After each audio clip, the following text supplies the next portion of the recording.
He signed the DBQ, checked normal, and in the next paragraph wrote objective measurements that said otherwise, and that one form cost him a higher rating for months.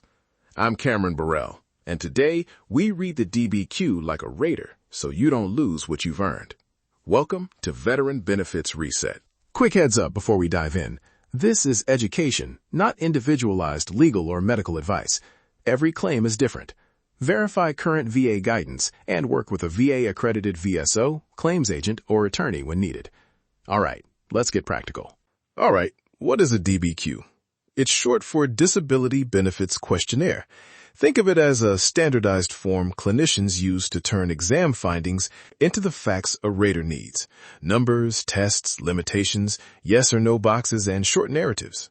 Look for forms labeled musculoskeletal DBQ, neurological DBQ, or specific condition DBQs in your claims folder. Those are usually where you'll find range of motion measurements, strength grades, and the functional questions that directly map to the VA rating schedule. You'll see DBQs attached to C&P exam reports, VA clinic notes, or private provider opinions. Who filled it out matters for how a rater reads it, but not automatically for weight.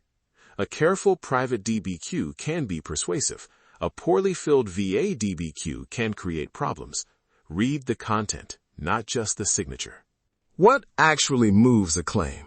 Start with objective findings, measurements, imaging results, range of motion degrees, and strength grades. Second, look for functional limitations, notes that explain how pain, weakness, or instability affect work or daily tasks. Third, frequency, duration, and intensity. How often do flare-ups happen? How long do they last, and how bad are they when they hit? And finally, nexus language, whether the clinician ties the condition to service or gives an opinion on causation. Concrete example, a knee DBQ that documents 20 degrees loss of flexion, repeatable loss with use, and instability checks the boxes the rating schedule asks for. You might be thinking, wait, 20 degrees makes that much difference? Yes, and here's why. Those specific numbers map to the schedule's thresholds and to the functional impact raters need to assign a higher rating. Now, some things that weaken the DBQ. Watch for vague phrases like appears to be, patient reports, or no objective evidence seen today without measurements. Watch for contradictions, a narrative that documents limited motion but a checkbox marked normal. Those mismatches force the rater to guess, and guesswork rarely helps your side. Another common issue, relying entirely on patient-reported symptoms when the rating criteria require objective signs. That doesn't mean your pain isn't real. It is.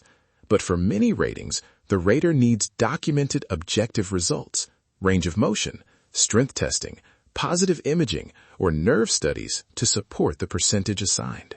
Okay. You find a DBQ with problems. What next? Step 1. Document the issue. Note the DBQ title, the date, the page number, and the exact wording that conflicts or is missing. Step 2. Request clarification. If it's a VA exam, you can ask the VA to clarify the report or request a medical opinion from the examiner. If it's a private DBQ, contact the provider's records office and ask for an addendum. If you have a VSO, involve them. They can help make the request correctly and keep the paper trail clean. If you prefer a simple script when contacting a provider, try this line. I'm reviewing the DBQ you completed on date. Could you clarify the objective measurements and whether the limited function is repeatable with use? Please add an explanatory note or addendum if possible. Short, specific, non-confrontational. Low-risk move, submit clarifying records. That might be PT notes showing decreased function, imaging reports, or treatment notes documenting flare frequency. When you send new records, include a brief cover note pointing to the DBQ fields you think need context, date, page, and a one-line explanation of why the record clarifies the issue. When is an independent medical opinion worth the cost? Consider it if the DBQ contradicts multiple objective records or contains conclusory statements without explanation. A useful opinion is specific. Cite the records, describe the testing, and explain why the findings support a nexus or a functional limitation.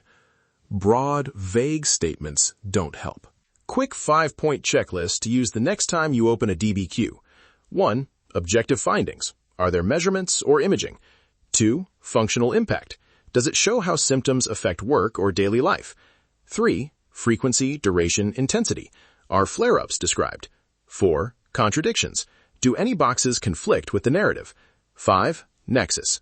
Is the examiner clear about service connection when it's needed? Keep that list handy. So, one more practical tip about TDIU and functional language.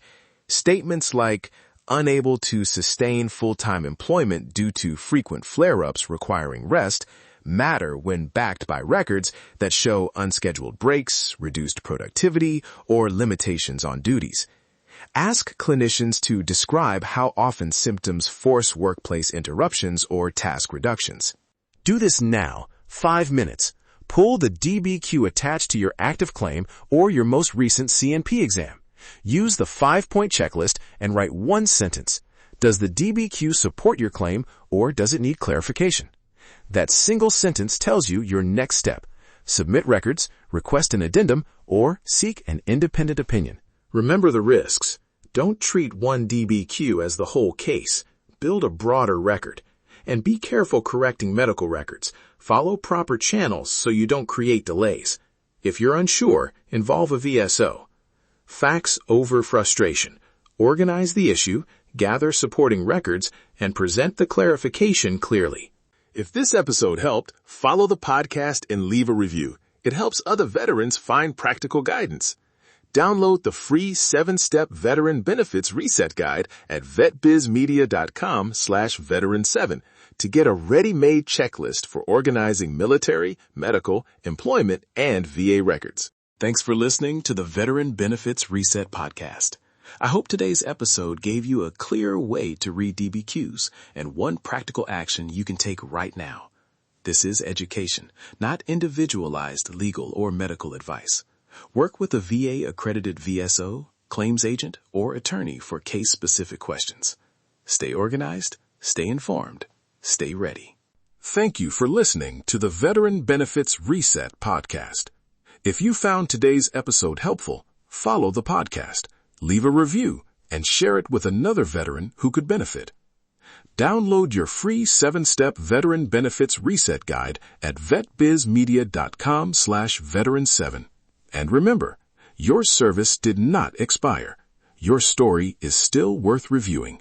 Take the next responsible step.